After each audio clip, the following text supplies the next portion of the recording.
All right. Now I think we're ready. We'll do that all over again.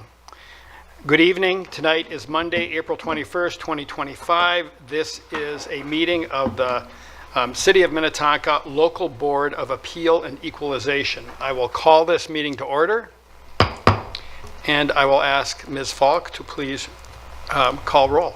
Foster Bolton. Here. Shack. Here. Wilburn. Here. Calvert. Rameli. Here. Coakley. Here. Wearsome. Here. Next item is approval of the agenda, and there is, it appears, there is an addendum. So, Mr. Funk. Thank you, Mayor and members of the Local Board of Appeal and Equalization. There is an addenda for your consideration this evening. So as you know, the packet was distributed on Thursday. There's information that could be included as early as Friday. So the addenda was sent out on Friday, consisting of the following two items. One is related to item 5A, which is Section A, Assessor's Recommended Values. There were added additions. So in the original council packet, there's items 1 through 8. With this addendum, it added items 9 through 13 as part of that section. And then on item 5B, which is the second part of the addenda, is Section B, Advisors Recommended Values. Added bookmarks to attachments B1 for the property located at 17412 Sanctuary Drive to clarify the appellant's, assessors, and advisors' information.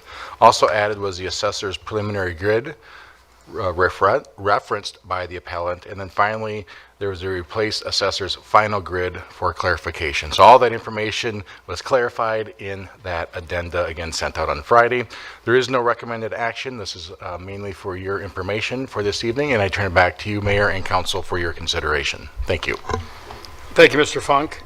So let's see, we need to approve the agenda and the addenda. Is there a motion? Let's see, it's Councilmember, it's still Councilmember Calvert. I'm still here. Or is it, no, well, is it board member or whatever? We're just going to go with Councilmember tonight. I hope that's all right.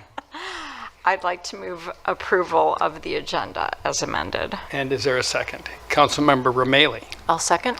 All right, a motion by Councilmember Calvert, a second by Councilmember Rameli. Ms. Falk, please call roll.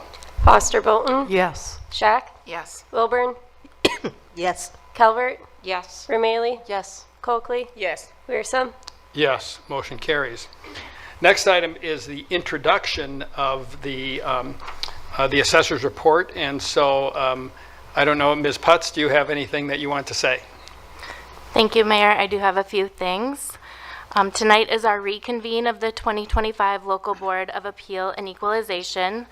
I'd like to take a moment to thank both the assessing staff for all their work during this review period and also the advisors for taking their time to assist with the local board process.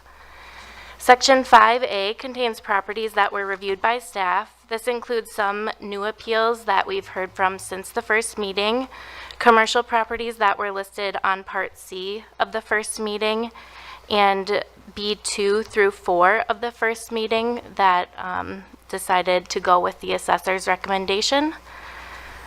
All appearing on this part have been reviewed by assessing staff and their recommendations are listed. Properties appearing on Part B of the agenda were referred to the advisors for review at the April 7th local board meeting. The advisors visited the properties on April 9th, 2025, and their recommendations are listed before you on the agenda. Properties appearing on Part C of the agenda were heard at the first meeting and referred back to assessing staff for review. Assessing staff's recommendations are listed before you on the agenda. For tonight's meeting, we need to read the appeals by address and recommendation into the record. If any property owners are here, they may speak, and the advisors are here to answer questions as well. All properties listed on this agenda, as well as the April 7th agenda, will be notified by mail of the local board's decisions, along with information regarding the County Board of Appeal and Equalization.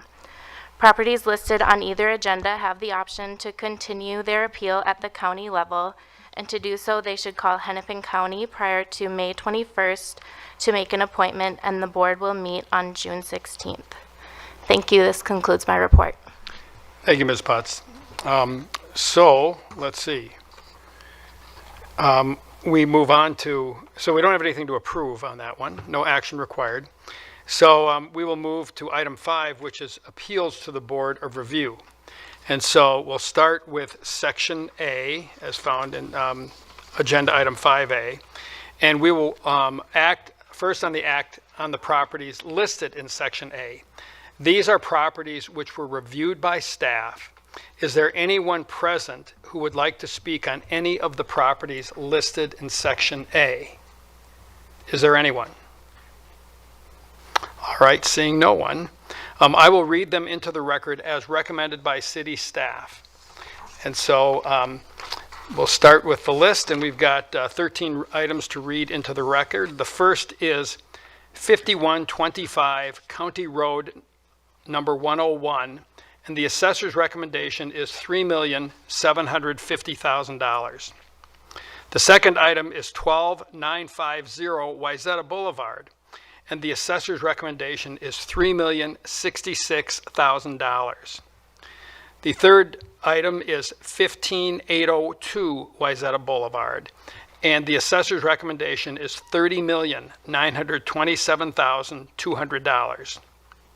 The fourth item is 15642 Woodgate Road North, and the assessor's recommendation is $522,300. The next address is 12700 Sherwood Place, number 207. The assessor's recommendation is $449,400. The next item is 12,700 Sherwood Place, G81, and the assessor's recommendation is $7,000. The next item is 12,700 Sherwood Place, G74, and the assessor's recommendation is $7,000. The next property is 4112 Thomas Avenue, and the assessor's recommendation is $900,000. The next item is 5300 Nolan Drive, and the assessor's recommendation is $19,764,000. The next item is 5101 Nolan Drive, and the assessor's recommendation is $4,636,000. The next property is 5901 Abbott Place, and the assessor's recommendation is $320,000. The next item is 3125 County Road number 101. The assessor's recommendation is $712,900. And the final item for this section is 12727 Wood Court Lane, and the assessor's recommendation is $758,700. So we need a motion to approve these items. Is there a motion? Councilmember Wilburn, excuse me. It just takes me a second. That's fine. I move that we receive and adopt the assessor's recommendation values for Section A. And a second, Councilmember Calvert. A second. All right, we've got a motion by Councilmember Wilburn and a second by Councilmember Calvert. Ms. Falk, please call roll. Foster Bolton, Yes. Shack, Yes. Wilburn, Yes. Calvert, Yes. Romaili, Yes. Coakley, Yes. Weirson. Yes, motion carries. So now we move on to Section B. These are properties that were reviewed by the advisors with their recommendation. Is there anyone present who would like to speak on any of the properties listed in Section B? Is there anyone? All right, then we will move forward. I will read the one property into the record as recommended by city staff. So that property is 17412 Sanctuary Drive. And I think that's all. Do we need the recommendation there on that? Okay, so the assessor's recommendation and the advisor's recommendation is $813,000 for that property. Is there any comments or a motion on that item? Councilmember Shack? Thank you, Mayor. I'll make a motion to approve or to receive and adopt the advisor's recommended value. All right, and a second on that one, Councilmember Foster Bolton. I'll second. All right, we've got a motion to accept the advisor's recommendation by Councilmember Shack and a second by Councilmember Foster Bolton. Ms. Falk, please call roll. Foster Bolton, Yes. Shack, Yes. Wilburn, Yes. Calvert, Yes. Romaili, Yes. Coakley, Yes. Wearsome. Yes, motion carries. So that takes us to Section C. And these are properties that were heard at the first meeting on April 7th and then reviewed by staff with their recommendations. Is there anyone present who would like to speak on any of the properties listed on Section C? All right, seeing someone, we will read these into the record, and I believe you are here for 15,001 Lynn Terrace. Is that correct? Okay, we will take action on the items that has no one to speak for them first. Then we'll come back and go to you folks. So the one item there is 2634 Crosby Road. The assessor's recommendation is $5,981,500. So we need a motion on that property. Councilmember Romaili? Thank you, Mayor. I'll make the motion to receive and adopt the assessor's recommended values. Very good. And a second? Thank you, Mayor. I'll second. All right, we've got a motion by Councilmember Romaili and a second by Councilmember Calvert.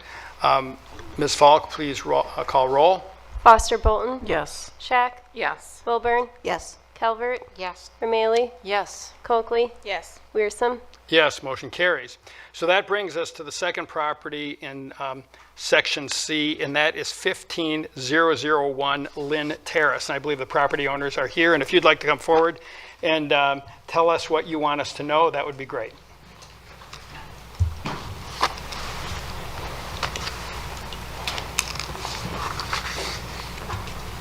Good evening. Good evening. I'm Mary Lillibridge, one of the owners of 15001 Lynn Terrace. Very good. And I'm Amy Ruzick. Well, welcome to you both. Thank you. So, yeah, tell us what you want us to hear. We're a little familiar because we saw you at the earlier meeting, and I know you've talked to staff some, so please share your what you want to share. And may I pass You may. these out to you folks? Sure. Okay. You may. And just relax. You know, we're all good here.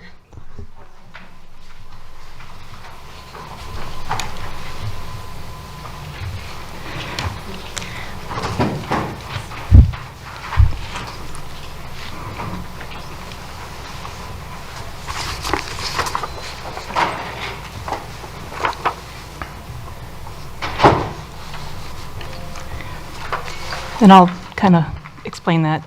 So Very right good. after our meeting on April 9th, we talked with Amy and Melanie outside. And so they said that they would supply comps to us. And so they did supply 2 comps. And on this document, those are the ones that are listed up above with details on those. I did a comp search within a 3/4 mile radius of my home, which is at the bottom here. It's 15001 Lynn Terrace, the property, the subject property. And then you'll see 4 additional comps that I found that I think are all equal in a lot of regards to our property on Lynn Terrace. And mainly the one thing that these all have in common is they don't have either proper right-of-way or they are landlocked. Our property does have a right-of-way. And as you can see, even the ones that are landlocked, the value that our property was taxed at $213,400 is the same as Comp 1 and Comp 4. Comp 4 being completely landlocked. And then there was $110,000 value and a $400,000 value. So with that being said, we were given the 2 comps above. One sold for $40,000 and one sold for $46,000. And we were given the choice of either accepting the $5,000 valuation that we were given or $50,000. And so that's kind of where we're at. We're not interested in accepting either one of those valuations. We want to continue to discuss the valuation of this property. I know it's unusual that somebody wants their value to be higher, Right. but I have. You're not the first. Okay, good. We have several really good reasons. Would you like to add? I mean, the last time we were here, we talked about how we have maintained our parcel. We actually went and drove around and looked at these parcels. Most of them you can't, you have to kind of look through or whatever. There's no access to them at all. Again, ours has water features, it has a gazebo, it has electricity, it has a well, it has a sprinkler system. It's completely different from the ones that we listed here. And also we found it very curious that the two comps we were given, one actually has a Wayzata address. That's comp number 2 on the tax Yeah. record. And then the other one, I mean, both of them were farther away from our house, Yeah. or this property. And the 4 on the bottom are just 4 of, I don't know, how many did you find? I mean, there's many, many, many. And we just took the time to go around to these and do the comps. So, I'll also say that comp 1 up here, because I went and drove by it, and I have the MLS listing. I have more documentation, the tax records and the listings. That one says that it backs up to a marsh land, and that no home could be built with a basement because of the low land. It would have to be built on pilings. Okay, all right. So do you, so the assessing staff provided $5,000 or $50,000 based upon the fact that, and the realization that the property is not buildable. And so that's more of a planning determination than an assessing determination. And so, and you disagree with that, plus you're saying that your property has improvements on it that some of these other comparables do not have. And I guess as our board of review, it is for us to say, assign a value, and then you would, we would probably do that, but I will tell you that we tend to go with what the professionals have to say, and that's our assessing staff. So then you would retain your rights to appeal. And I don't know, Ms. Putz, if you have anything that you would like to add, and then go ahead. I'm going to hear from Ms. Putz, and then I'll come back to you. Thank you. Yeah, thank you, Mayor. We did communicate with the property owner that we would recommend an increase to $50,000. We did not want to include that as the recommendation in the packet in case the property owners had not agreed to that, and that would effectively increase their taxes. But we are have recommended verbally the $50,000 to them prior. They would also retain their right to appeal and work with us at the county level if they choose to do so. We'd be happy to review the comps they looked at as well, but we have not had the opportunity to do that yet. All right, but just as a question, I want to ask if council has any other questions, but essentially whatever we decide tonight, our process ends tonight, and the next recourse goes to the county. Is that indeed correct? That's correct, Mayor. All right, and then you go ahead, you can say, and then I'm going to ask the council if they want to weigh in any way.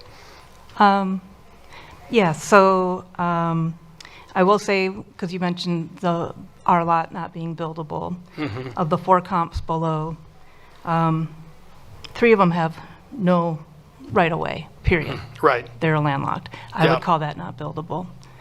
The other one had a right-of-way of less than 80 feet, so less than city standards, so they actually had to get a variance. Right. That property sold in 2022. They were able to get a variance when we drove by yesterday. The home is on the property. The entire driveway is the right-of-way. Right. And so I would just say, and I don't want to get too far out of my element here, but I think we're a little stuck because really the determination on the buildability of your lot is not the assessing department's job. It is the job of the planning department to tell you what's buildable and not. And if the planning department was here, I would say, well, okay, well, what are the circumstances that make this lot unbuildable? And are there ways with variances and things that you could get this lot to be a buildable lot? Frankly, we do not have the resources here to answer those questions appropriately, in my view. So, essentially, the assessing department has been told that the lot is not buildable. To perhaps change that determination, that would require some conversations with the planning department and so forth. So I think we're gonna have to make our determination based on the information we have, which says your lot is not buildable. What you can do potentially to fix that, again, that's a planning question and so forth. So I think we're going to have to act based upon the information we have available to us. And Mr. Funk or Ms. Putz, if you have anything to add to my comments, or if I misspoke in any way, let me know. Mayor, I don't have anything to add. I think that sounds correct. All right. And so, council, any comments that you all would like to make? Councilmember Wilburn. I just have a question on, so I understand the not buildable in the assessment, but why was it assessed at $213,024? Like, what happened between 24 and now to lower that assessment? Yes. And is that a question for staff or? For staff. Okay, very good. So Ms. Putz or anyone who would like to tackle that one? Ms. Putz. Yes, thank you, Councilmember Wilburn. We view properties once every 5 years, so this property was viewed and sent a letter this summer, and from that letter, the property owners answered a quintile questionnaire online and stated some water issues with the property. From that questionnaire, we reached out to the planning department, and they let us know that the lot was not buildable. So from there, we switched from valuing it as buildable to non-buildable for assessment year 25. All right, and Councilmember Shack. Thank you, Mayor. Did part of, maybe this is beyond what the information that you have, but I am aware that a lot of the floodplain designation and the water maps changed a year ago or 2 years ago. Was that part of what impacted this property, or do you believe that to be? Ms. Putz. Yeah, Councilmember Shack, I'm not positive on that question. If the city attorney has any additional information. Mr. Nelson. Sure. Welcome. Thank you, Mayor. Councilmember Scheck. I can't speak to the floodplain mapping, but in very short history, there has been a history here that the appellants are aware of, and legal counsel has exchanged correspondence both ways. But in 2000, the City Council approved a lot combination and redivision at that time, intended to split what is now the Lynn Terrace parcel from a neighboring parcel and combine it with the Cherry Lane parcel that was owned here. That combination hasn't occurred. And in 2000, the council, in their foresight and with staff's advice, wanted to put future buyers, the public, on notice that the lot was unbuildable. And so at that point, as a condition of approval of that action, the council required a restrictive covenant be recorded against the Lynn Terrace property, and that was recorded. And then development rights be conveyed to the city. So we have a situation since 2000, the lot has been unbuildable. It was unbuildable in 2000 and it's unbuildable currently. Besides the two documents which the appellants had record notice of when they purchased the property, the lot, it's my understanding, I believe, is substandard as to lot width at the right of way and lot width at the setback, I believe. So. All right, and then I'm going to finish, council, and then I will go back to you. And I don't want to turn this into a debate, but I want you to feel that you've been heard appropriately. So any other Other issue, Councilmember Coakley? I guess for me, my question would be, because what happened in 2000, how does that impact the value of their home if it's remained the same pretty much? I mean, why does it impact the value of the home?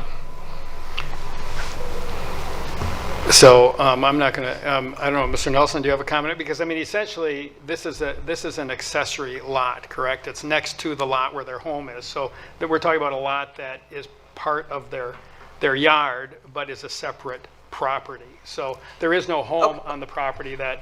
Okay, I'm sorry, I misspoke, but why does it change the value of the lot? So, I mean, I just don't understand that part. And Ms. Putz, I don't know if you want to tackle that, or I can take a shot at it, but you're probably more knowledgeable than I am. Speak to it a little bit, Mayor. Thank you, Councilmember Coakley. A lot that is buildable has a greater potential for a higher sale price, whereas an unbuildable lot of the same size, there's very limited use for that property, especially if you don't own an adjacent property. So typically a buildable lot would have a much higher value than unbuildable. Okay, thank you for that. Okay, very good. Councilmember O'Malley? Sorry, I'm having a question as well. So this property is adjacent, though, to the property, and we've known that it's been unbuildable since 2000. So I'm having trouble grappling with why it went from as high as it did to as low as it did 24 years later. Yep. Thank you, Councilmember Butts. Vermele. It was in error previously. The property should have been valued lower. And so there's different options that the property owners would have to seek that lower value on an annual basis. But until that quintile questionnaire was filled out, that's what prompted us to look into that property a little further and find out that it was unbuildable. I can't speak to what happened number of years ago, but we can look into that further. Yeah, okay. I'll hold my comment. Yeah, so, I mean, I really feel for your circumstances. I think we're quite limited in what we can really do. I mean, we can adjust the value, and we'll talk about that, and I want to give you a chance to speak too. But the other thing is that, to me, if your property was overvalued in the past, and you've owned it, and you've paid taxes on a property that was overvalued, I don't know legally what the recourse is, and there's probably a legal recourse, or there may or may not be. But I do know that as a board, our powers are restricted. And one of the things that, according to this sheet of paper right here, that we cannot do, and that is, let's see, we have certain actions we can take, but we cannot, let's see, where'd it go now? Consider prior year assessments. So even though if we're all certain here that your prior year assessments were wrong, this board does not have authority to act on that. That would be more of a legal process, I believe, and would encourage you to to pursue your rights in that. But we're limited on what we can do tonight, so we can decide on a value, and I think that we will do that next. But I want to give you. I usually don't go back and forth like this, but I'm going to give you an opportunity to make one last comment before we take it back to the council and decide. And Ms. Potts, I don't know if you want to add anything either, but please go ahead. Okay. I'm going to let her talk because she said she had something, and then I Okay, will. very good. So even one of the bigger issues is, yes, obviously we've been paying taxes on it being deemed buildable. We bought the property at tax value. So we didn't buy it for $5,000. We bought it for what it was valued at. So that, we're holding the bag for, we don't have that money, which we invested in. And under the understanding that this property was buildable, and so that at some point we could sell that plot and Have someone recoup build that on it. money. Yeah. And we had a buyer. We had it all ready to go. And then He had a- contacted the city, and the city was like, whoops, nope. So, and we do have documentation, we don't need to get into the full thing, but we do have documentation of the previous owner contacting Ms. Putz about, what, 5 years ago? And so she knew about this before that. It was in 2021. We purchased the property in 2021. We've learned a lot in just the last 6 months Right. about the property that we purchased. Title company And so insured for over us, the restrictions. We have not felt like we can go to this office to get counseling about how to move forward. So we're here today to just say this is just the tip of the iceberg of what we've come up with. And yes, we are moving forward to the county level. And you, Yeah. So as I said, we purchased it in 2021. The title company insured over the encumbrances, I guess, and did not tell us about it. I had been trying to talk to the city a couple of times, I believe once in 2022 and again in 2023, regarding the water that's being funneled from other properties under the road onto our own property, this Lynn Terrace property. So we are dealing with flooding issues of water that's being directed into our lot. I also appreciated your comment regarding why now. Well, I think why now, 24 years later, it's because I complained on a document that said, this is a problem, I need someone to look into this. So this feels very punitive to us. Yes. Several weeks after, or we submitted probably a 20-page document to the city attorney, and she reviewed it. She sent something back to us and basically said, this is the last thing I'm doing before I retire, and too bad for you. And so now, I mean, it's hard for us to trust anybody in the city. Like, we just don't quite know where to turn with this. and I would like to say that the 20-page document, you alluded to that. What I'm talking about was the quintile report, and I asked, it was either Amy or Melanie, well, what did the last quintile report state 5 years prior? They hadn't done one. That was the first one for our property. So we're just, yeah, so it just feels very punitive to us that we're not only the collection site for stormwater, but we also bought a property with the belief that it was buildable. The seller did not disclose a whole lot of other things. I just really want the value right now, this year, to stay the same, so that we continue to pay higher taxes than we would until we have more time to figure out really what happened and how do we undo what happened. Thank you. Thank you for that. And Councilmember Shack. Thank you, Mayor. I'm just going to make a comment and propose how we move forward, and other people can weigh in. But, this is a very complicated, I'm very sympathetic to your situation. I'm not sure, if we said it was worth $213, you'd still have a boatload of problems. That's clear that you'd have to sort out and, probably work with an attorney to figure out all of your remedies that you have available to you from probably various entities, including potentially the city, I suppose.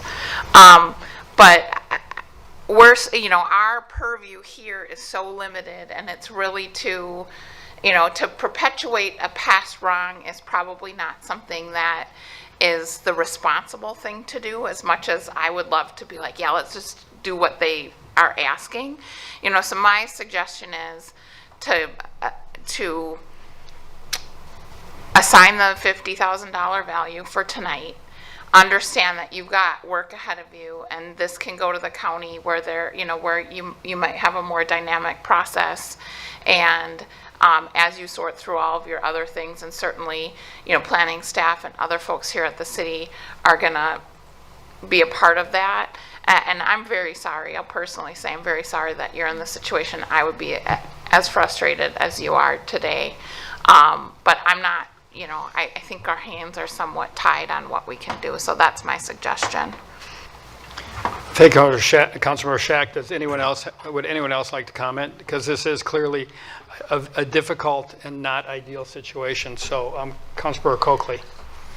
I'm wondering, can we have them go to the county first before we sign any tax value?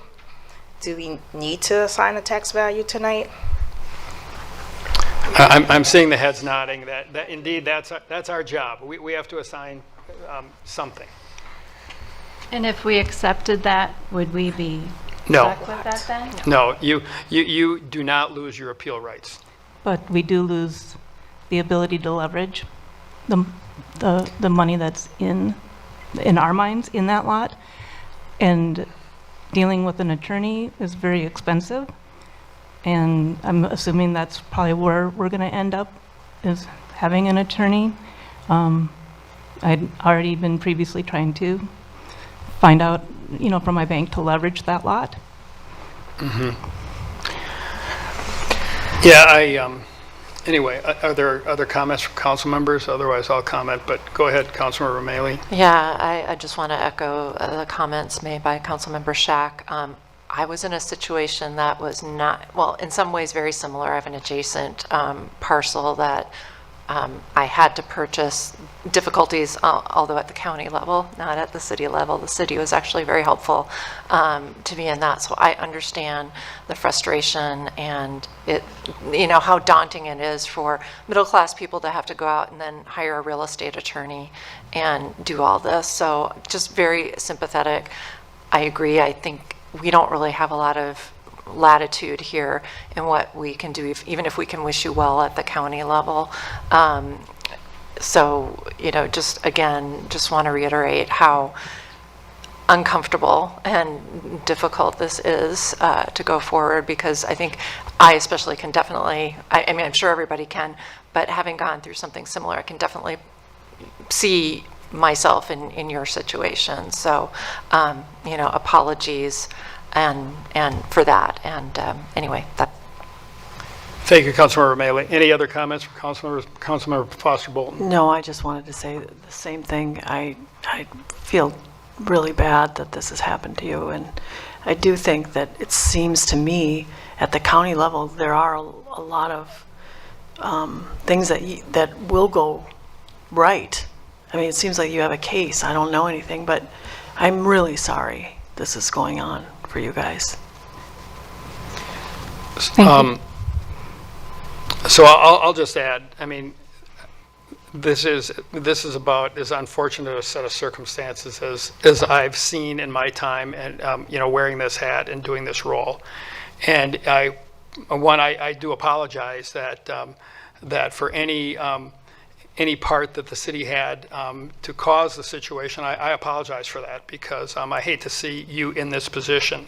But I also recognize that, given the limits in what we can do, I am supportive of the recommendation by Councilmember Shack. And then while, we can't, I also want to encourage staff to work on whatever resources of assistance, because there are different forms of assistance potentially available. We wish you well in this to get this right. I would say that whatever we pass tonight is not going to be right. It's going to be the best we can do under the circumstances we've got, and we want to be supportive, but at the same time, we also have to recognize that we cannot serve as your attorney, or we cannot. But there are resources out there, I believe, for different situations, and we will do our best to direct you to those resources that are as low a cost as possible. But I do think that the road ahead is somewhat more challenging than any of us would like it for it to be. So I'm sorry, I wish I could be more encouraging, but I think we have to be fact-based, and we also have to recognize the limitations of our authority in this role. So again, my apologies for your circumstances. I feel badly about it. Thank you. Thank you. So, thank you. So, council, tough decision. Is there a motion? Councilmember Calvert. Everyone's fighting for this motion. Councilmember Calvert, do you want to go ahead? Sure, thank you. I'd like, with great regret to recommend the motion to receive and adopt the assessor's recommended value Of $50,000? of $50,000. Yes. Is there a second? I'll Councilmember second, Shack? Mayor, thank you. All right. Ms. Falk, would you please call roll? We've got a motion by Councilmember Calvert and a second by Councilmember Shack. Please call roll. Foster Bolton, Yes. Shack, Yes. Wilburn. Calvert, Yes. Romaili, Yes, regretfully. Coakley, Yes, regretfully as well. Wearsome. Yes, motion carries. I'm sorry we couldn't do better for you tonight, but we wish you well, and stay in touch with us and our planning department. Thank you. Thank you. So that, let's see, I think that takes us to the end. So all we need is a motion for adjournment. Is there a motion to adjourn? Councilmember Wilburn. I move adjournment. Is there a second? Councilmember Calvert? A second. Okay, we've got a motion by Councilmember Wilburn and a second by Councilmember Calvert. All in favor, say aye. Aye. We are adjourned. So we'll invite, we've got a good crowd of people out there, so we'll invite those folks in. Yeah, do that.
Oh, that's great.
My pleasure.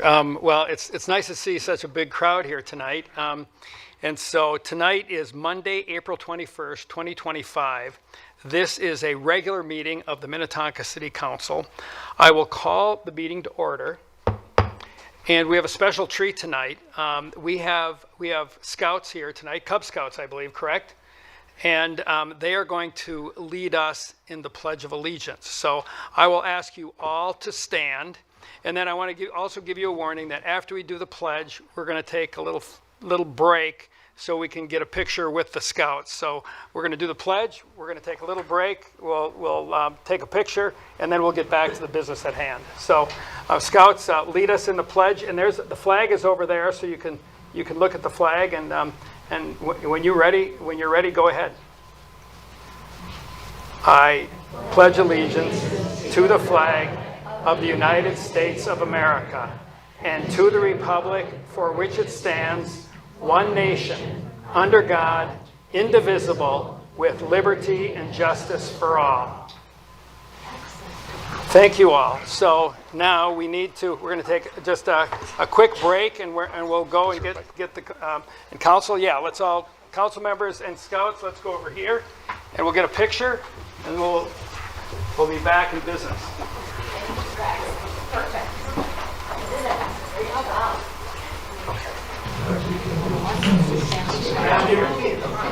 You guys good to see you all.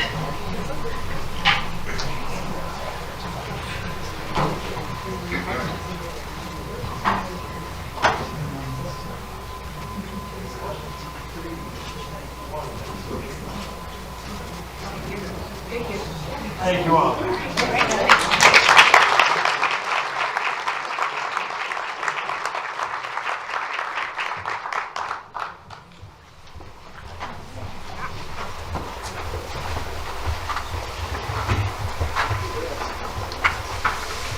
Well, thank you, Scouts. I will say that the best part of this job is when we have young people come and choose to be involved with our local city government. So I'll call the meeting back to order.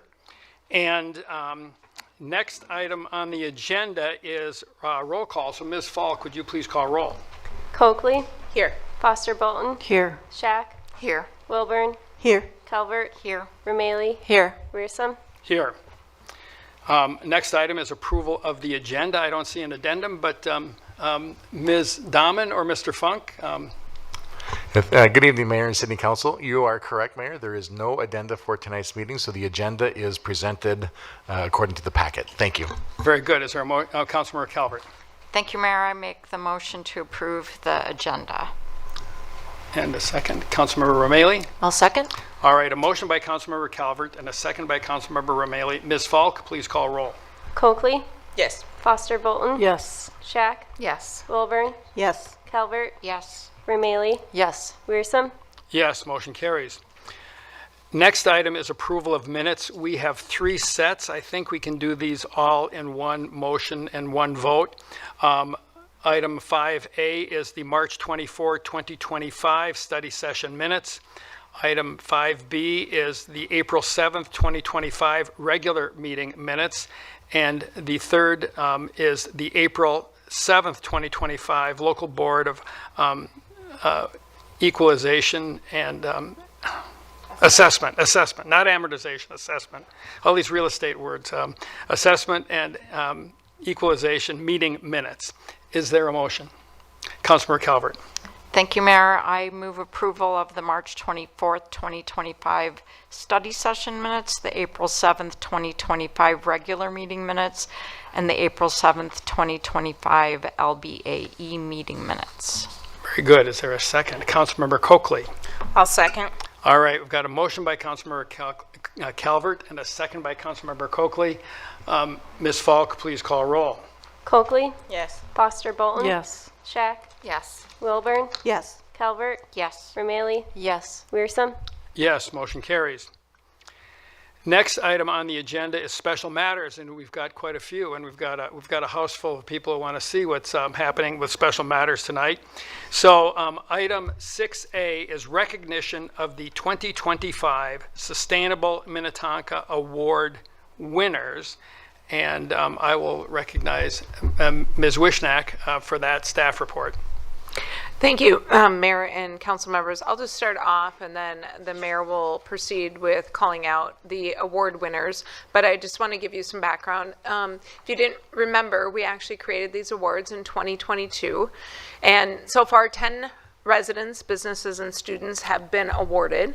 The the program purpose was intended to recognize notable sustainability projects within the city and lift those up for others to take action. And that has been happening for the last couple of years. We are so pleased to report that this year we had 12 applications, and the Sustainability Commission did select the winners in March of 2025. There are 5 categories for the awards, one being energy, landscape, waste reduction, water, and young adult.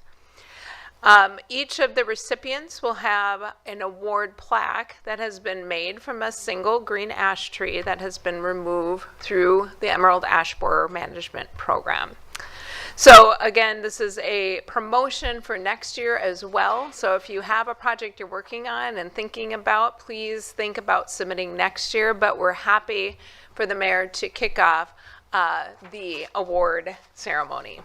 Well, thank you, Ms. Wishnak, and again, welcome to everyone who is here for this item. I want to welcome both Chair Golub and Vice Chair Patain from our Sustainability Commission. Welcome to you both. I also want to welcome Allie Sutherland, the Sustainability Coordinator and Staff Liaison to the Commission. Welcome. And then they will be helping to distribute the awards this evening to our nominees and award winners. So do we have a protocol in terms of what we're going to do as we read through these awards? So Mayor, I will keep advancing the slides as you read. All right. Chair Golub and Ally will come to the table and get the awards ready for the recipients. When your name is called, the recipients should move toward the podium and then move off to the left for the award itself. Pictures will be taken post-meeting, not during the meeting, and so we can move along the award ceremony. Thank you, Mayor. Very good. Well, I really appreciate that. So first are the Energy Awards, and I just have to say again, I'm really pleased to see everyone here. I mean, the interest on sustainability and the work that we're doing in the city is very encouraging to have everyone show up for these awards. So thank you so much. So the Energy Award nominees are, one nominee award is Amira Minnetonka. And Amira Minnetonka completed Energy Design Assistance Program during development that saves 25% in annual energy costs. They received a 100 out of 100 Energy Star score, and they installed, and this is quite amazing, installed a rooftop solar array with 126 panels and 22 electric vehicle chargers. So that award goes to Amira, or the nomination is to Amira Minnetonka. So let's see, come forward. And they already came forward and got their award while you were You're ahead reading. of me. I'm just staying at my script here. So the next Energy Award nominee is 701 Carlson, who installed 6 electric vehicle chargers in the business center's parking ramp, and they included a new transformer and circuit panel as part of the project. So well done, 701 Carlson Parkway. And then a third nominee award is for Nick Lamberts. He installed a rooftop solar array of 46 solar panels on his home, I believe, net zero emissions throughout the year. So all the power at his house is net zero emissions. So well done. So then that takes, and one more nominee, is the Alcott Apartments. And the Alcott Apartments completed Energy Design Assistance Program during development that saved 26% in annual energy costs, and they installed electrical vehicle chargers. So well done. So the next category, the winners in the business and residential energy categories are, award winner is Special Recognition Award for a business, Engineered Products Company.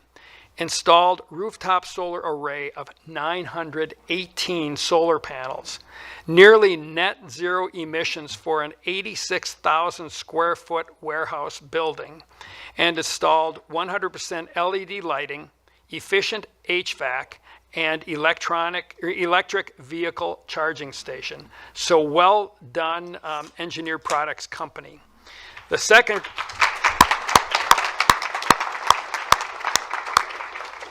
And then the other special recognition award is to Dennis Bachwitz, and I hope I pronounce your name properly, a resident of Applewood Point. He motivated the co-op to subscribe common areas to community solar, which will reduce energy bills at that facility by 10%, and taught residents how to subscribe their units to community solar. And I would say that anybody in the audience who hasn't signed up for community solar, contact Mr. Bachwitz.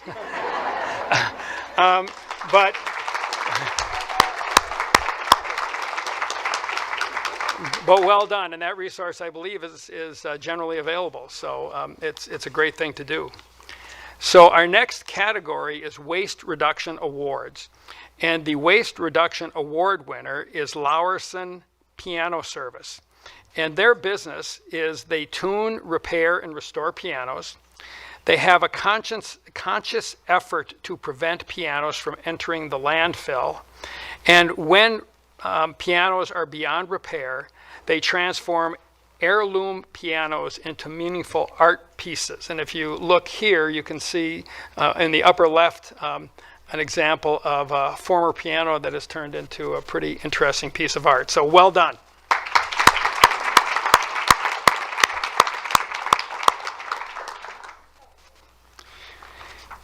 And so then the Waste Awards, the award winner, a resident, is Michael Stern.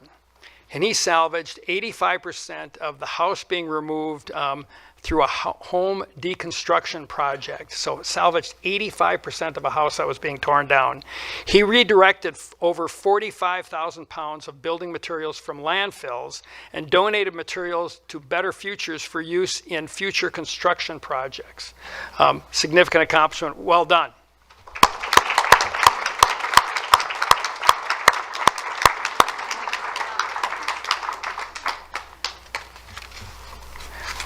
Well, thank you very much. Well done. And I will say, I'm somebody who hates, my wife will tell you I need to throw a lot more stuff away, but I hate to waste anything. So this award is pretty close to my heart. I think that's outstanding.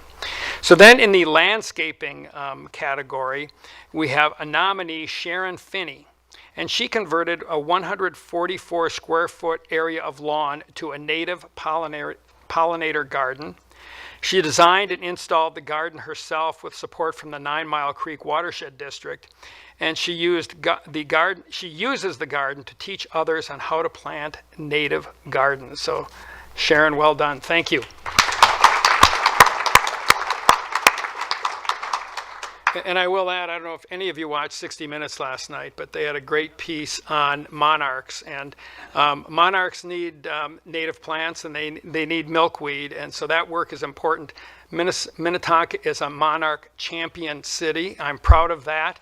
And, monarchs, the statistic from that meeting that was most interesting to me is that the number of monarchs going to Mexico last year increased year over year, which is a surprise to me because they have been in serious decline. So please keep planting milkweed and native plants. So then the landscaping award winner goes to Ann Woodson Hicks. And this is a special recognition award.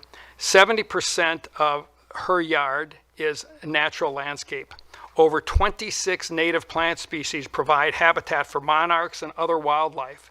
She teaches others how to practice native planting, and she harvests milkweed seeds for others. So she is the award winner. Please give a round of applause to Ann Woodson Hicks.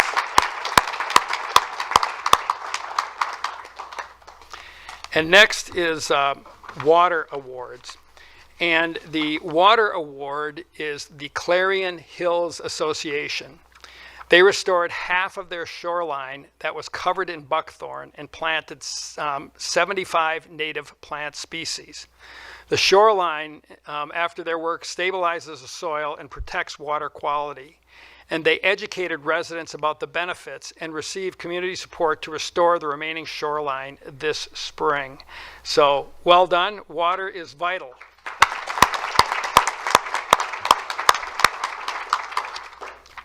So I think, and then we have the Young Adult Award. And the Young Adult Award goes to the Minnetonka Vantage Program Water Equity Team. And they conducted a study on water equity. They surveyed 48 Minnesotans on water equity perspectives. They recommended actions that Minnesotans can take to improve water equity. And they presented findings to the city and to other elected officials. So that's the Minnetonka Vantage Program Water Equity team.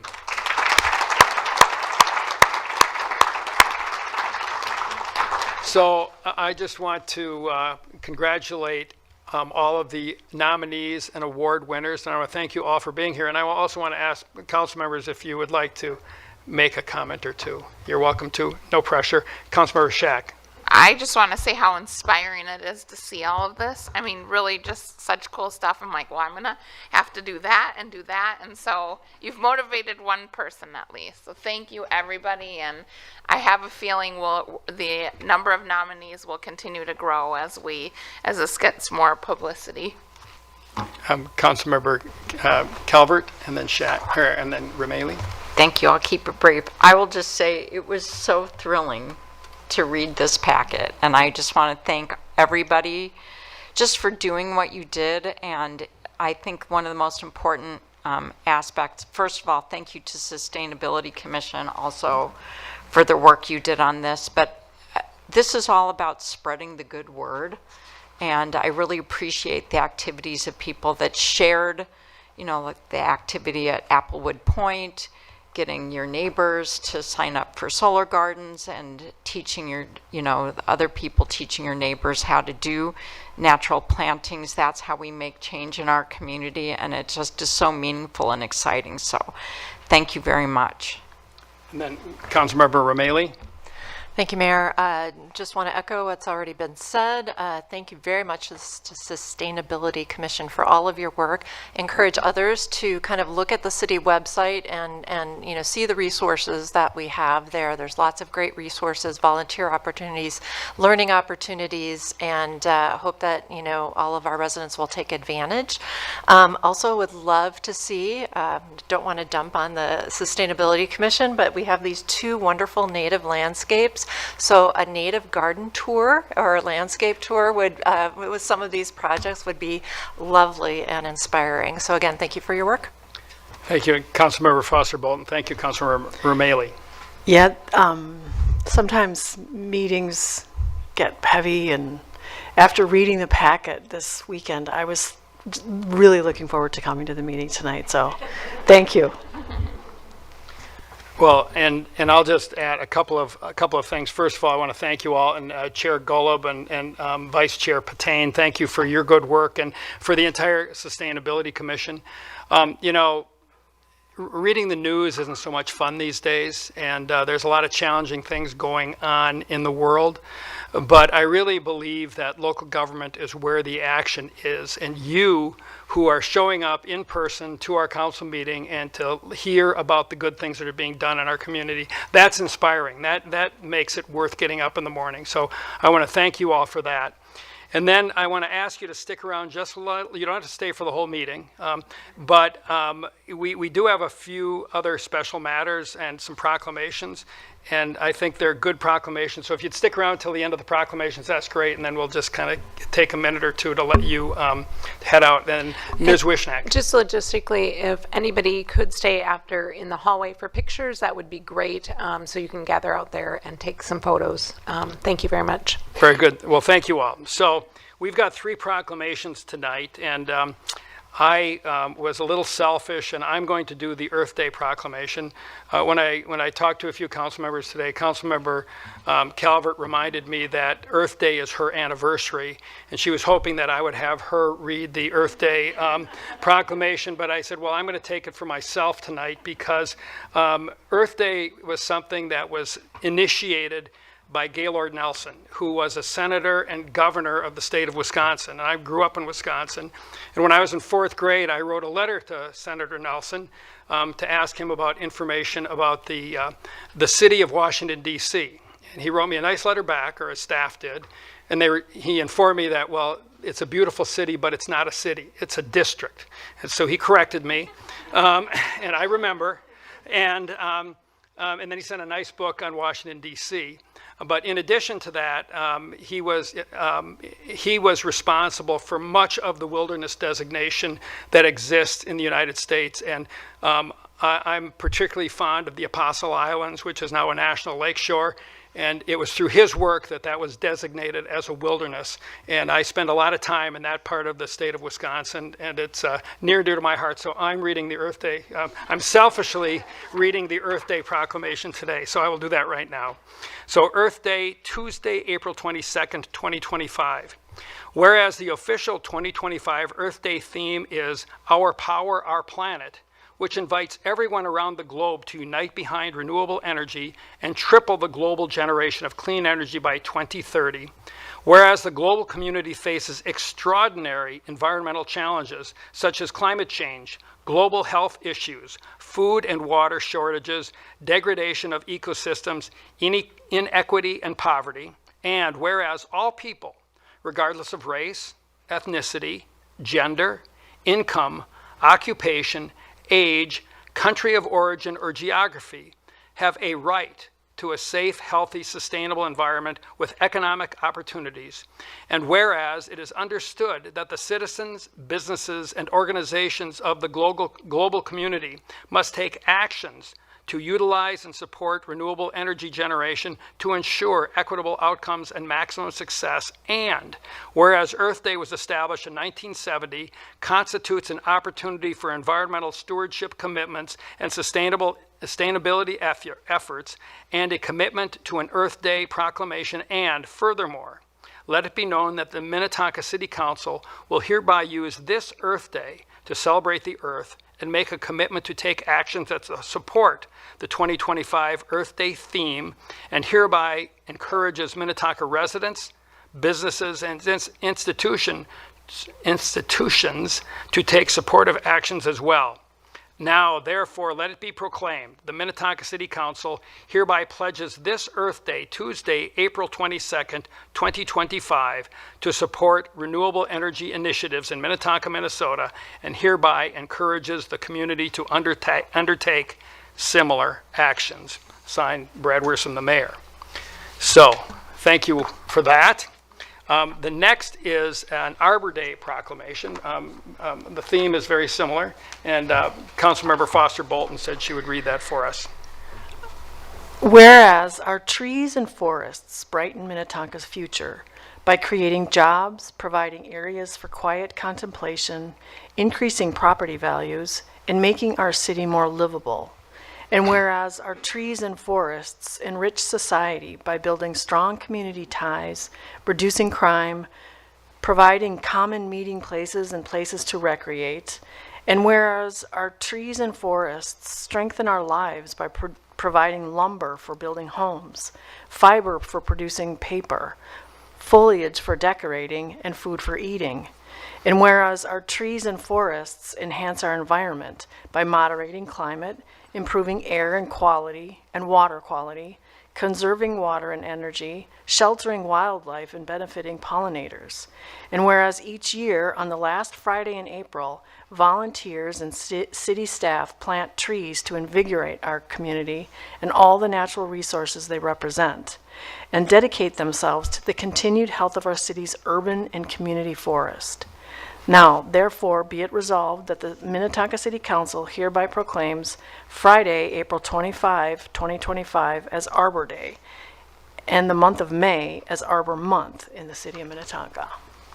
Thank you, Councilmember Foster Bolton. And then the final proclamation is National Therapy Animal Day proclamation. I've asked our resident tree lover and dog lover, Councilmember Calvert, and I also want to recognize Chief Bourboum and Sampson, who is a therapy animal for our police department. So with that, Sampson, welcome, and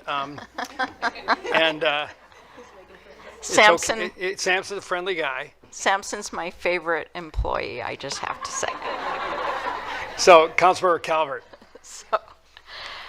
Whereas National Therapy Animal Day is a day to recognize and honor the thousands of therapy animal teams who serve their communities across the country, and whereas therapy animals provide comfort and healing to people of all ages in a wide range of settings, including hospitals, schools, nursing homes, disaster areas, emergency services, and more, and whereas the positive impact of the bonds between humans and animals has been recognized for decades, with animal-assisted interventions growing into a respected and powerful complement to traditional care and support services, and whereas the presence of therapy animals has been shown to reduce stress and anxiety, improve cardiovascular health, stimulate memory and communication, and foster a greater sense of connection and hope. And whereas these trained animals offer invaluable emotional support and help regulate emotions for those who may be facing physical, mental, and emotional challenges. And whereas Samson, my favorite employee, the trained therapy dog living and working within the Minnetonka Police Department, exemplifies the compassion, service, and connection therapy animals provide each day, offering comfort to community members in times of crisis and supporting the well-being of officers and staff. And whereas April 30th is recognized by national organizations, advocates, and volunteers as a time to honor the extraordinary contributions of therapy animals and their handlers, and to raise awareness about the importance of animal-assisted interventions, now therefore be it resolved that the Minnetonka City Council does hereby declare April 30th National Therapy Animal Day. Thank you, Councilmember Calvert. So that is it for our special matters. And next we have reports from city manager and council members. And before I turn it over to Mr. Funk, some of you may be aware of this, but I've made the decision that I am not going to seek re-election for the role of mayor of our fair city. And so that was a very tough decision. I love this city, and frankly, I love this job, and I've never walked away from a job that I like as much as this one. So this is a tough decision, but I also think that my hair is the wrong color to be a young guy, and we've got plenty of experience on this council, so I think our future is bright. But I just want to thank everyone for all of their support and the opportunity to serve as mayor of this great city. It's been an honor, and I'm very appreciative to have had that opportunity. So with that, I will turn it to Mr. Funk or excuse me, Ms. Dahman.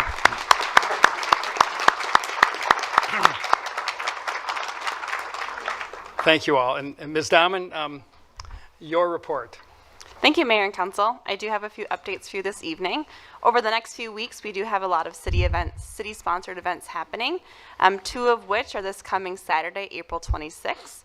So the first is Saturday morning. The Minnetonka Fire Department is hosting a sensory-friendly open house that includes no lights or sirens at Fire Station 1 here on campus, and that is from 10 a.m. through 1 p.m. And the event is designed for residents with sensory disorders. So the department will have public safety vehicles, they'll have the inflatable 15-foot popular slide, cookies, and firefighters. And that is a free event for our community as well. In the afternoon on Saturday from 1 to 3 p.m., the 2025 clothing swap will take place at the Marsh. So bring in gently used clothing and take home something new to you for free. And you do not need to bring items in advance to participate or at all in the swap.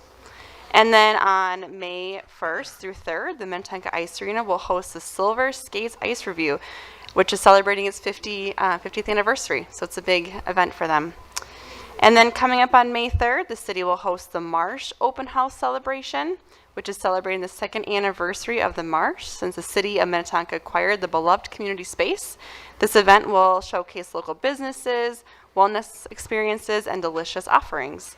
So more information on all the events can be found on our city's website. And with that, Mayor and Council, I will turn it over to City Manager Funk.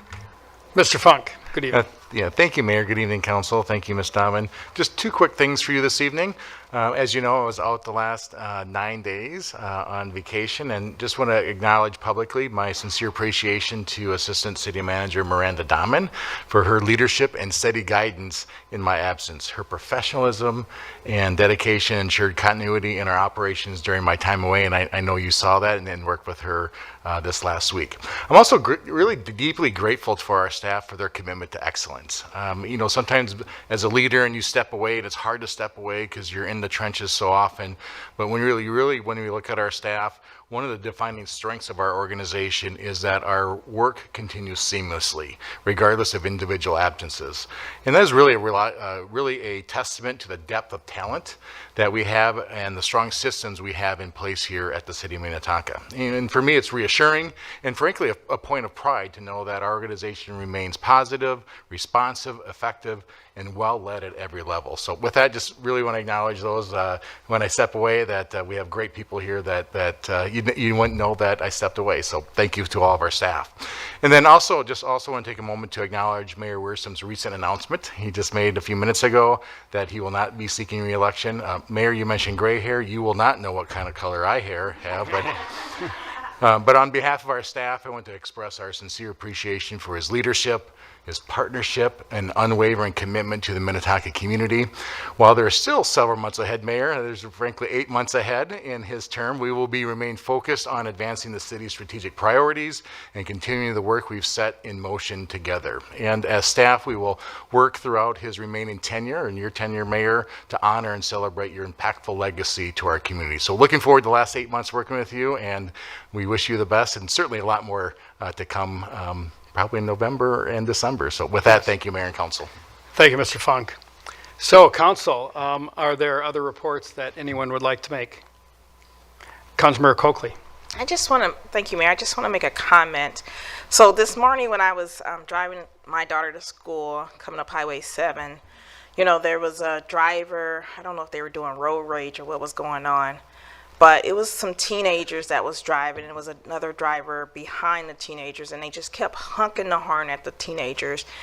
And me and my daughter looked over, and I was just like, what is going on? And I could tell that the teenagers was like, what's going on? They seem a little fragile. Like, it was just really weird. And I tried to look back to get the driver's face or whatever, or just acknowledge the driver, but I couldn't see him or whatever. But I did take a picture of the license plates. I had Janiyah take a picture of the license plates because it was just bothering me so bad.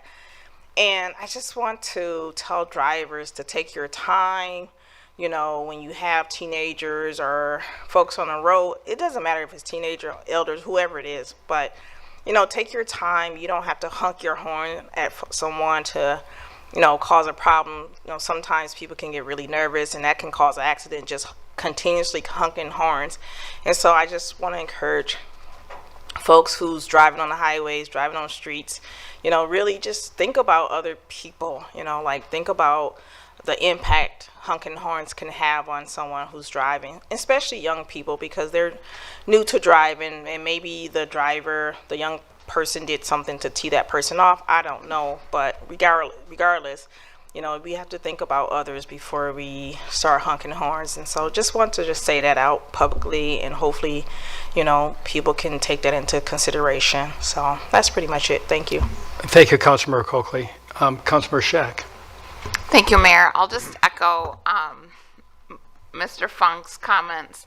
I think the first business day he was out was quite a challenging day around here, and so Ms. Dahman handled it with grace and kept everybody informed. And certainly I wasn't concerned, and I'm sure none of my colleagues were concerned, that everything was under control with her and the leadership team. So really appreciate that. And very briefly, Mayor, 23 years is a very long time to serve the city in multiple capacities. We're really fortunate to have such strong leadership over that time and your time as mayor, and we've got a long journey ahead, so you haven't heard the last of our thanks and congratulations. But thank you for now, and we'll hear more. You'll hear more from us as the year continues. Thank you, Councilor Shack. Anyone else? Councilmember Romali. Thank you, Mayor. Just again, sorry and congratulations, as I said before the meeting. So your leadership will definitely be missed. We're looking forward to the next 8 months, though, to get everything in that we possibly can. Secondly, just wanted to offer, I guess, my condolences to especially our Catholic neighbors and friends on the passing of Pope Francis. And, thanks to all the faith leaders from various traditions who have offered their condolences today.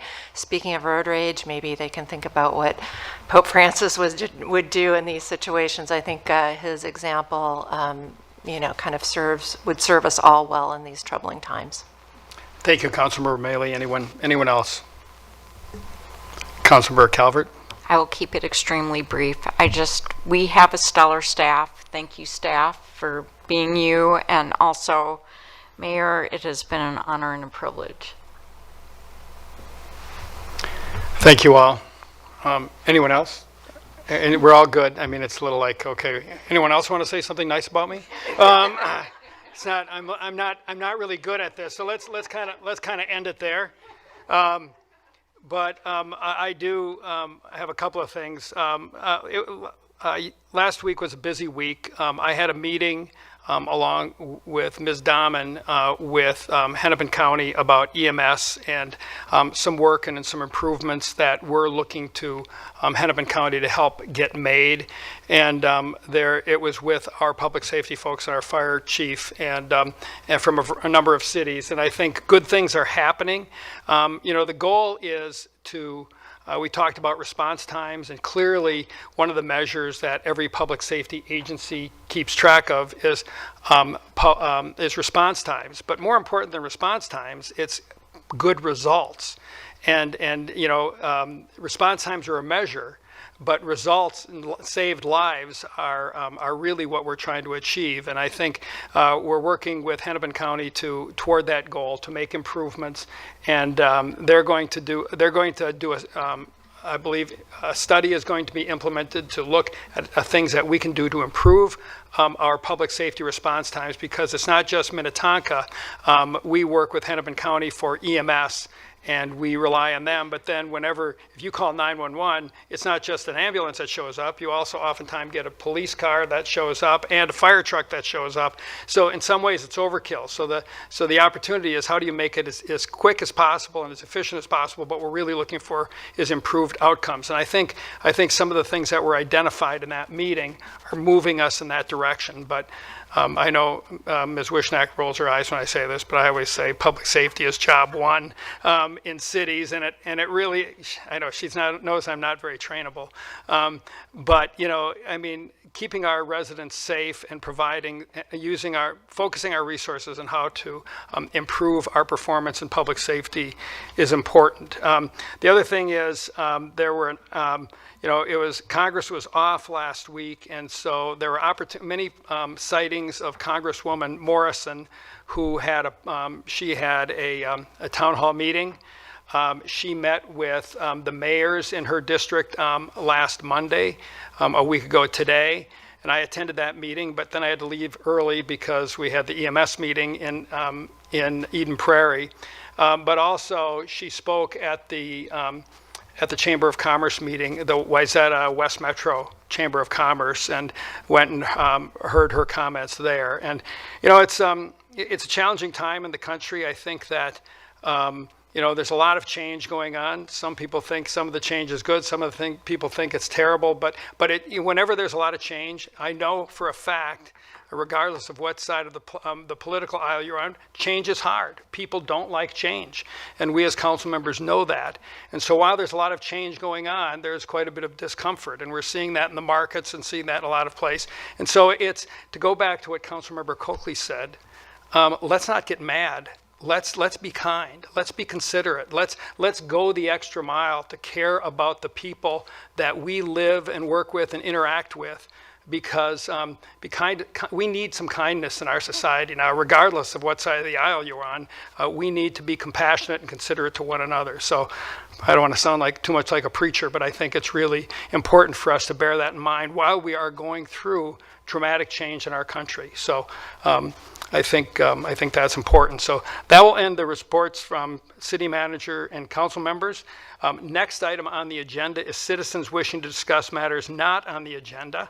And if someone has anything that they would like to report, please come forward, state your name and address, and tell us what you would like us to hear. No action will be taken tonight, but we are interested in hearing what you have to say. We'll turn it over to staff, and there will be follow-up, but we will take no action tonight. So is there anyone who would like to come forward and share something with the council? Anyone? All right, seeing no one, we will move on. And the next item on the agenda is bids and purchases. And the item 9A is bids for the Sherwood and Birch Lift Station Force Main Improvement Project. And Mr. Manchester, that's your report. It is. Thank you, Mayor. Good evening, Mayor and Council. For you are the bids for the Sherwood and Birch Lift Station Force Mains. We have two recommended actions tonight. We have one for a motion to award the contract, and then also to authorize the Deputy Public Works Director to spend project as long as it was within the project budget. It is related to our strategic profile. It's desired outcome 5.1 in our infrastructure and asset management. It supports our initiatives to maintain our capital assets and then preserve our long-term investments. Just some background, on March 3rd of 25, Council did order the improvements, accepted the plans and specs, and then authorized the ad for bids for the project.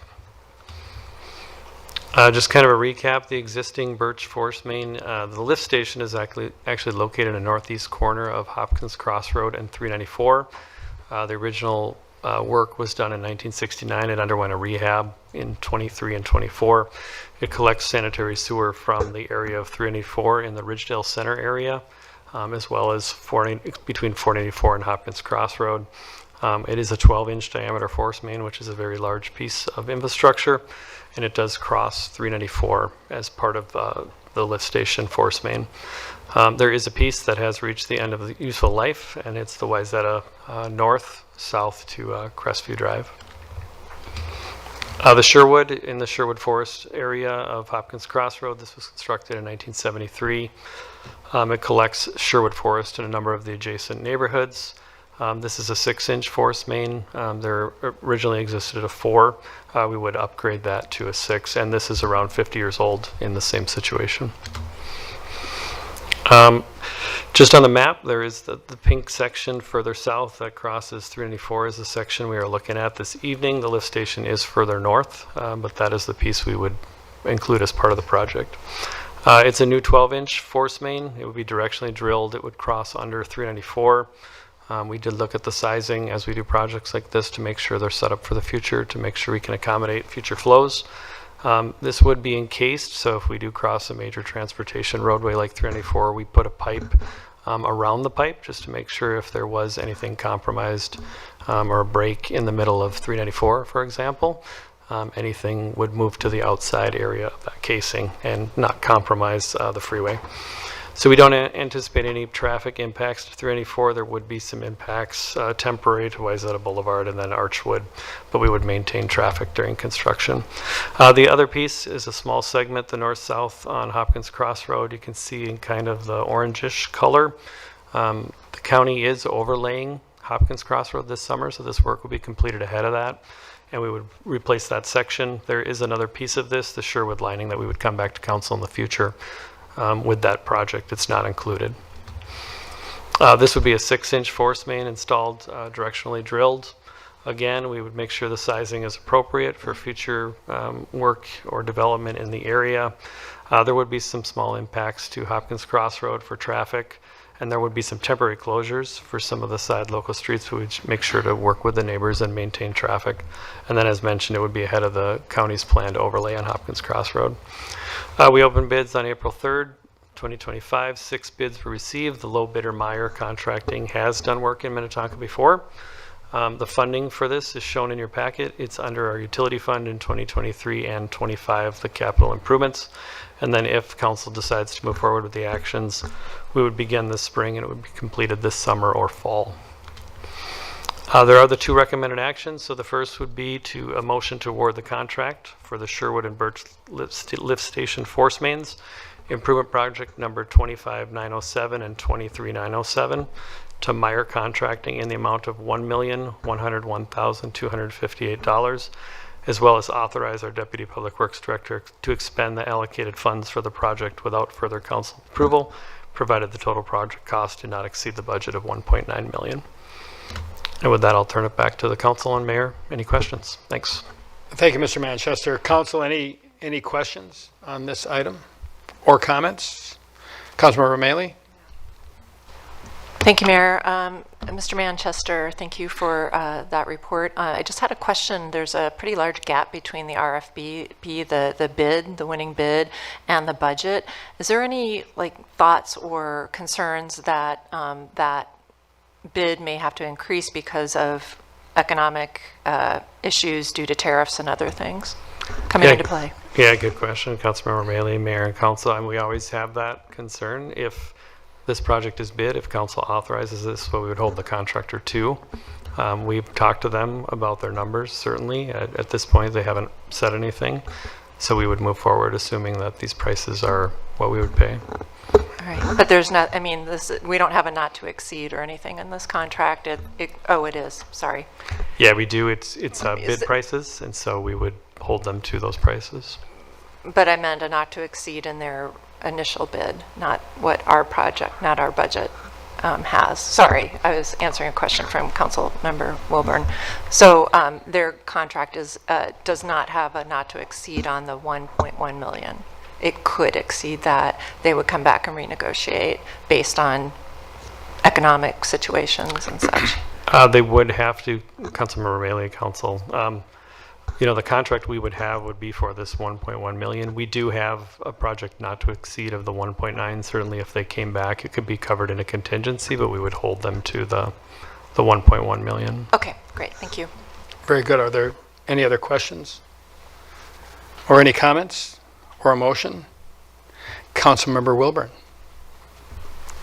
I will, even though I will be one of the people affected by traffic when one of the projects starts, I will make the motion to award a contract for the Sherwood and Birch Lift Station Force Mains Improvement Projects number 25907 and 23907 to Meyer Contracting, Inc.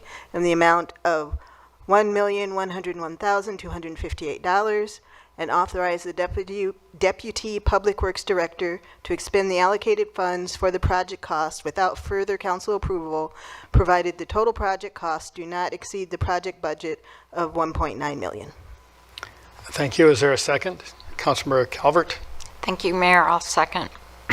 All right, we've got a motion by Councilmember Wilburn, a second by Councilmember Calvert. I'm going to just make a quick comment. I mean, almost $2 million, and the city's not going to look any different after this project is done. But one of the things we've done with our utility rates and everything is created a source of funds that will enable us to keep our underground infrastructure that nobody sees but everybody uses in place. And the number I've heard bandied around, it's probably a few years old now, is that we have over $600 million invested underground in underground infrastructure, and it's expenditures like this that keep that up to date and working. And I know cities that haven't done this, and they've had very painful experiences with failing sewer systems and so forth. So this type of work is where our city is proactive, and I'm proud of the fact that we're proactive and we stay ahead of some of the problems that other cities have had. So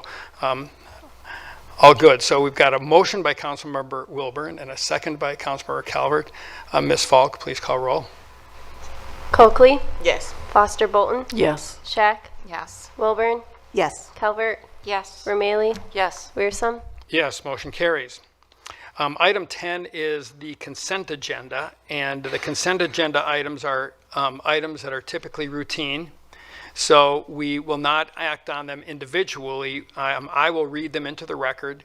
If anyone, either in the audience or on the council, would like to pull an item for a particular discussion, we will do that. Otherwise, we will take a motion and a second, pass everything in one motion and second. And if someone wants to pull it, we'll consider that separately. So I will read these items into the record. Item 10A is a conditional use permit for a detached accessory dwelling unit at 5835 Lewis Avenue. And item 10B is a resolution changing various municipal state aid street designations. Would anyone like to pull one of these, or would someone like to make a motion? Councilmember Calvert? Thank you, Mayor. I move approval of the consent agenda items 10A and 10B. Is there a second? Councilmember Wilburn? Second. All right, a motion by Councilmember Calvert and a second by Councilmember Wilburn. Ms. Falk, please call roll. Coakley, Yes. Foster Bolton, Yes. Shack, Yes. Wilburn, Yes. Calvert, Yes. Romaili, Yes. Weersum. Yes, motion carries. Item 11 is consent agenda items that require 5 votes, and we have one of those tonight. 11A is a conditional use permit with setback variance for an accessory structure's height and aggregate size at 5315 Dominic Drive. Is there a motion or a comment? Councilmember Wilburn? I move approval. There we go. That's It's been a long week already. I move approval of consent agenda item 11A.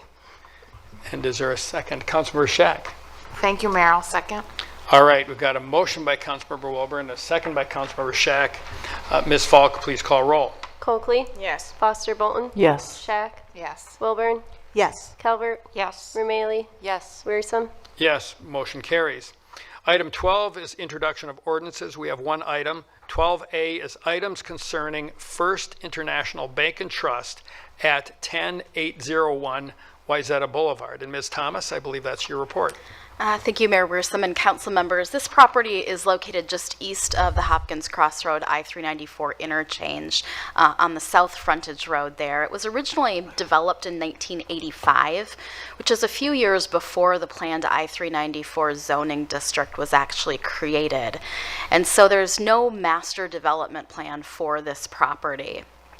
First International Bank and Trust purchased the property in January of this year and has submitted many applications to the city for remodeling the building and the site. Some of that remodel includes quite a bit of facade work, as well as the installation of a drive-through facility for the bank on the east side of the building.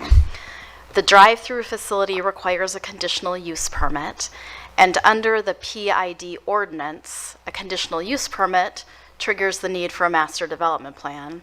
And a master development plan can only be approved by ordinance, and thus why we're here this evening for the introduction of ordinance.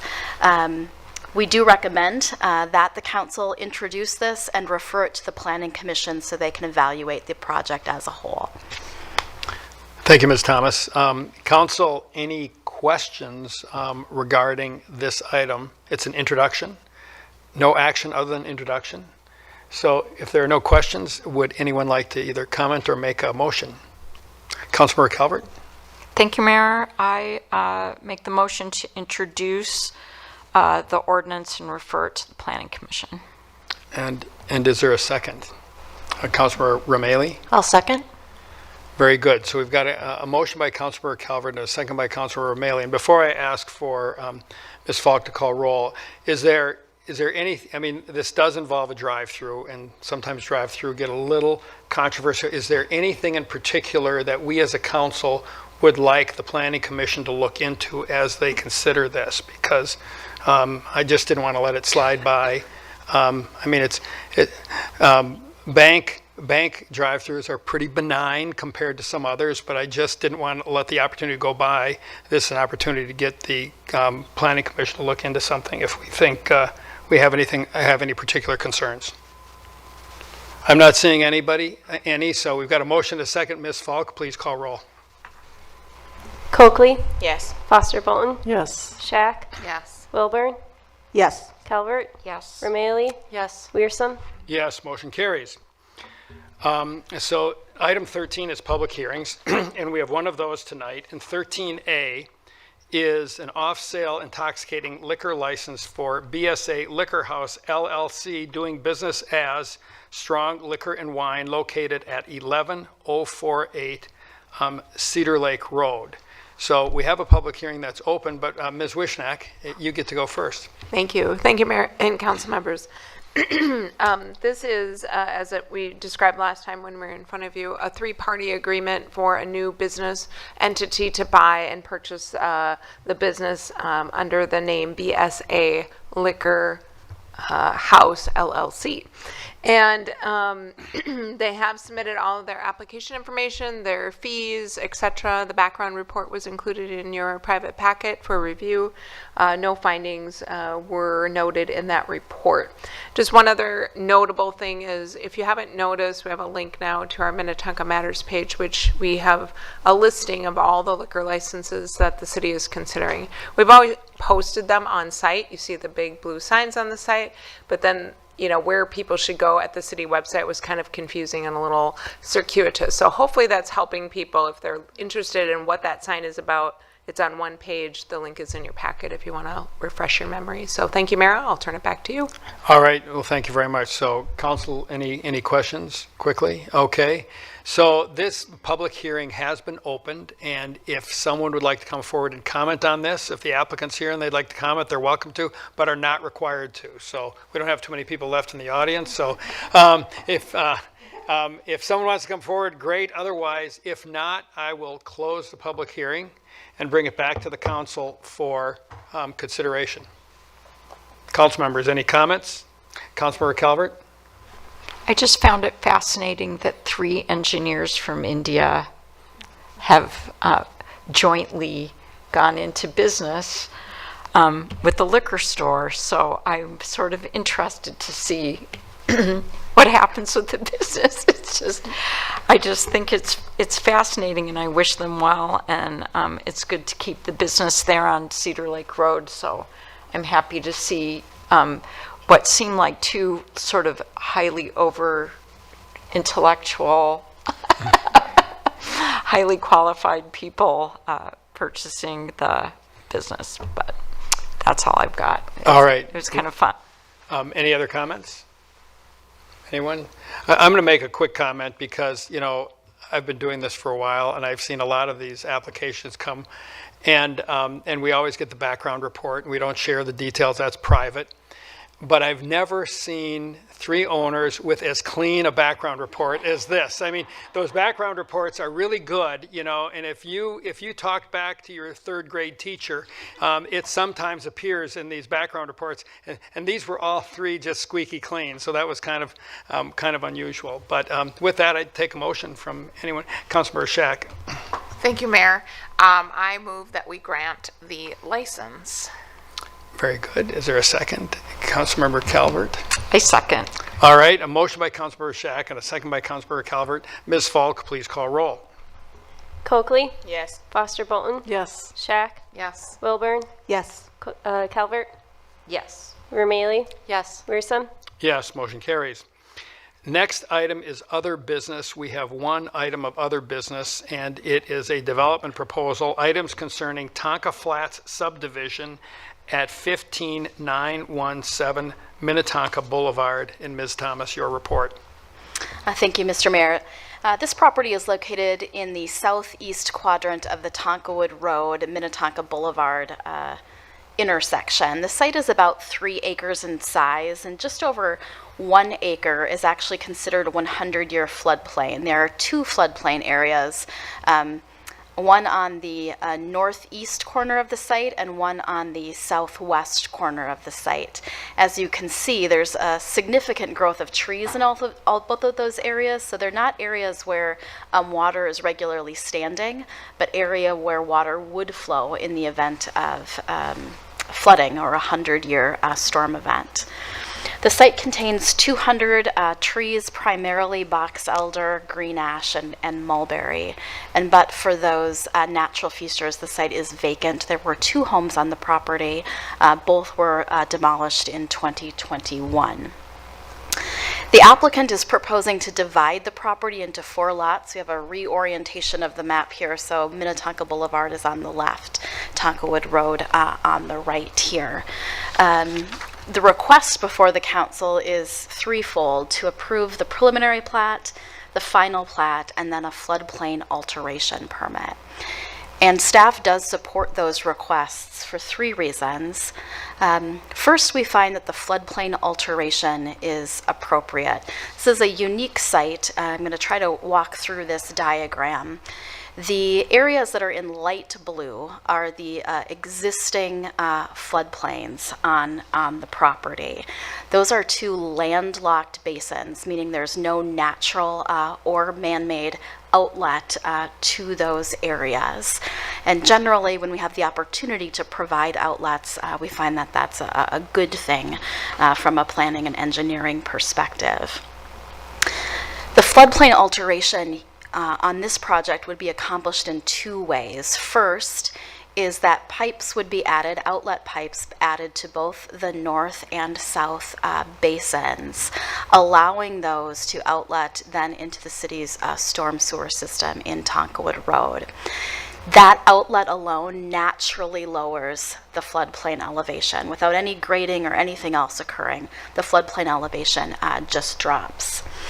Then the second part of alteration is a small area on Lot 3 would be filled to give a more regularly shaped buildable area, and then a commensurate amount of floodplain alteration would occur, shown in red, to ensure that we have the same amount of floodplain storage volume still existing on the site after that pipe is put in. So this proposal does meet general engineering principles, it meets city code requirements, and again, we feel would actually improve the situation of those two landlocked basins. We support the request secondarily because the 4 lots that are proposed would all meet or exceed minimum lot standards in the subdivision ordinance. And then finally, the anticipated tree removal would be below the thresholds, both high priority and significant trees that we allow by city code. This project was reviewed by the Planning Commission at their last meeting. They concurred with staff's recommendation and do recommend that the council approve these 3 requests. Again, the approval of the preliminary and final plats and the floodplain alteration. So I would turn it back to the mayor.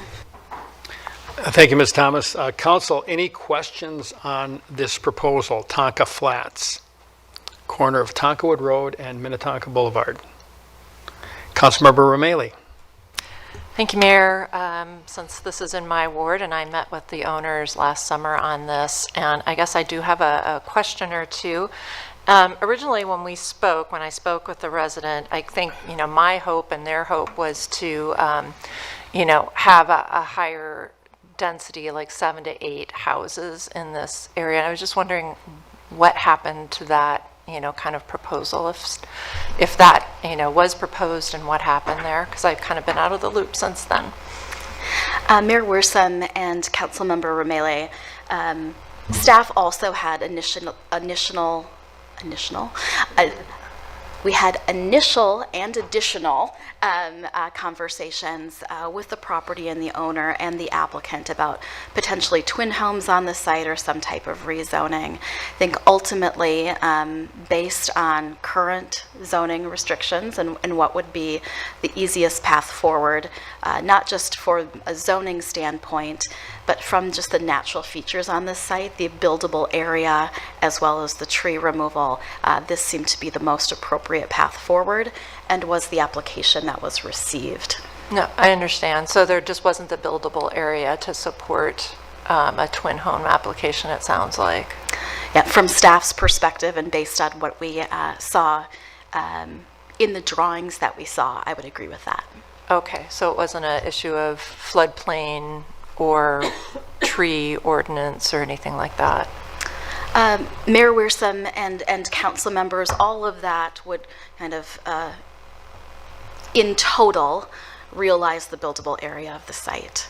Okay. So overall area, what parts of that area are actually above that floodplain alteration, or excuse me, above the floodplain elevation, how many trees can be removed, all of that would be built into how much buildable area is there. Okay, thank you. Any other questions, Council? I had one.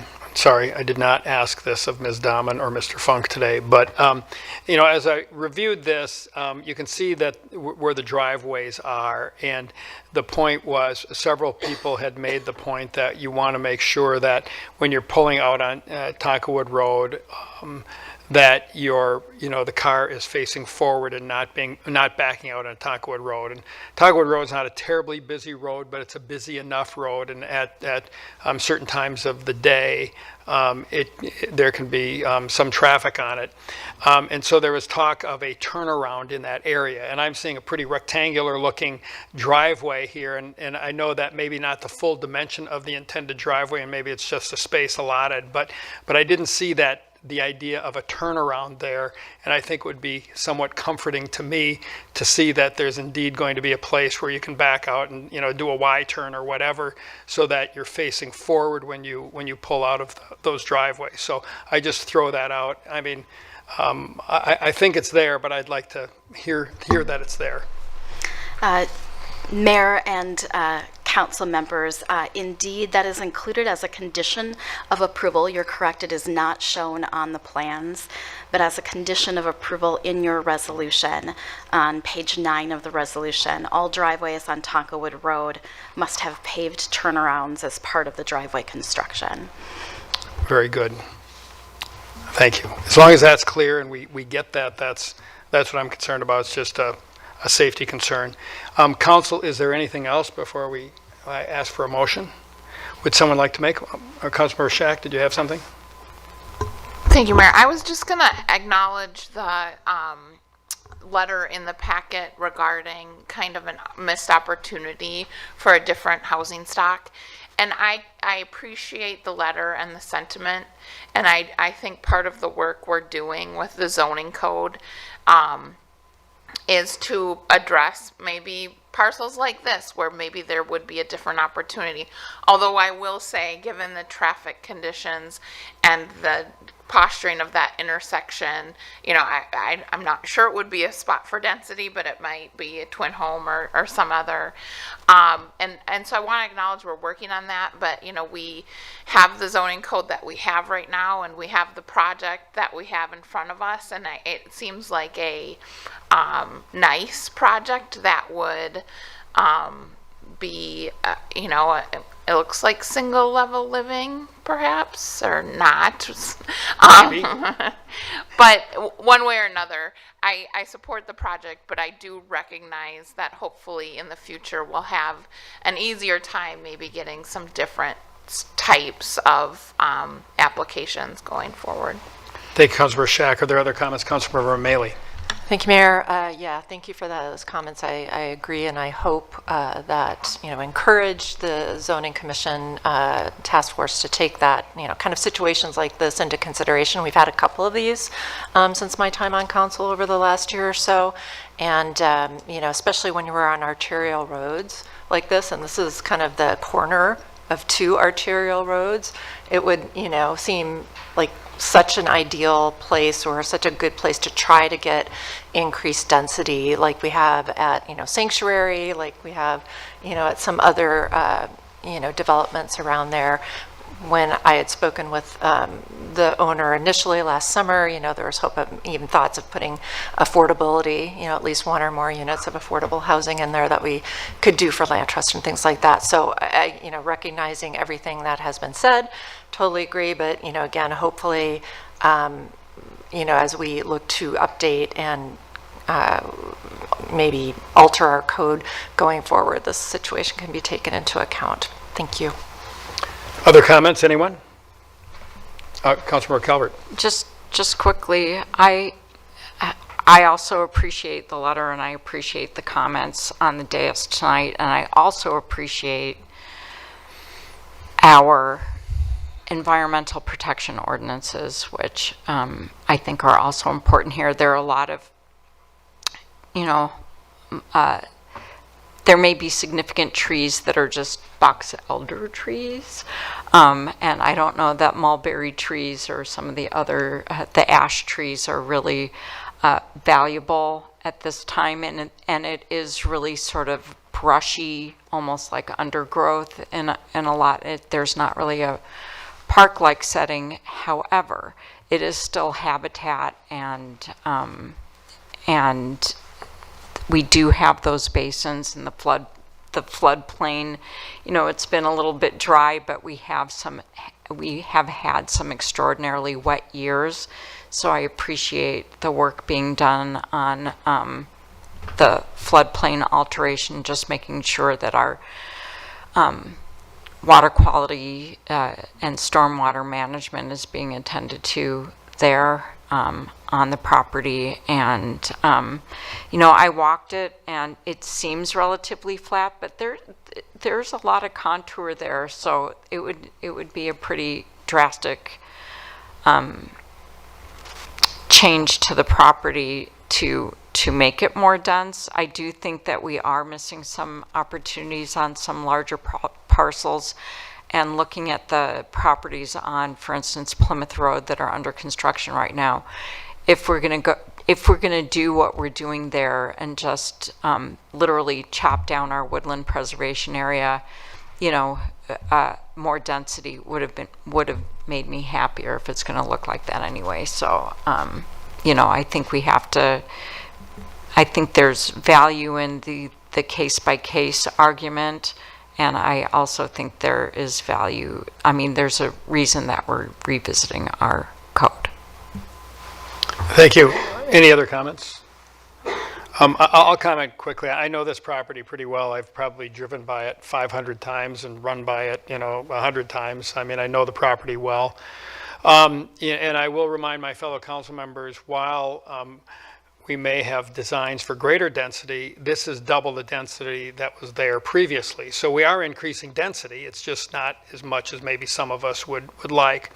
The other thing is, I live in a neighborhood that has shared driveways. And as we talk about sustainability and hard surface and things like that, I'm wondering if there are any opportunities on properties like this that are single family, but maybe through some creative new zoning or whatever, that we could encourage shared driveways and less hard surface, same houses, but less hard surface because we're sharing a driveway and so forth. There might be some creative opportunities there. I'm not recommending that for this. We're going to approve this tonight. But I think some of that thinking, what innovative things can we do to reduce hard surface and be more environmentally consistent, while, and again, when, we may want more density here, but we as a city, we work with developers who bring proposals to us and help them get their proposals better and tell them what our priorities are. We do not go out and say, well, this is a good place for 40 units, so here we've drawn it up, and we need to go find a developer to build this. I mean, that's not how we work. And so we are still an approval-based system based on what the market is bringing to us and not the other way around. And I think that's a better way to do it. But sometimes we say, gee, I wish we had this, wish we had that. You're probably not going to find the developer you want to do that. We still respond to what the market demands, not tell the market what it needs to provide. And so I think that's an important distinction that we should bear in mind. So those are my comments. Would anyone like to make a motion? Councilmember Wilburn. I move we adopt the resolution approving the proposal for Tonka Flats subdivision at 15917 Minnetonka Boulevard. And both preliminary and final plats, correct? And both preliminary and final plats. We're in this together. With floodplain alteration permit, too. Okay. The slide wasn't up when I started. Okay, that's good. All right, Councilmember Wilburn, you're good, I think.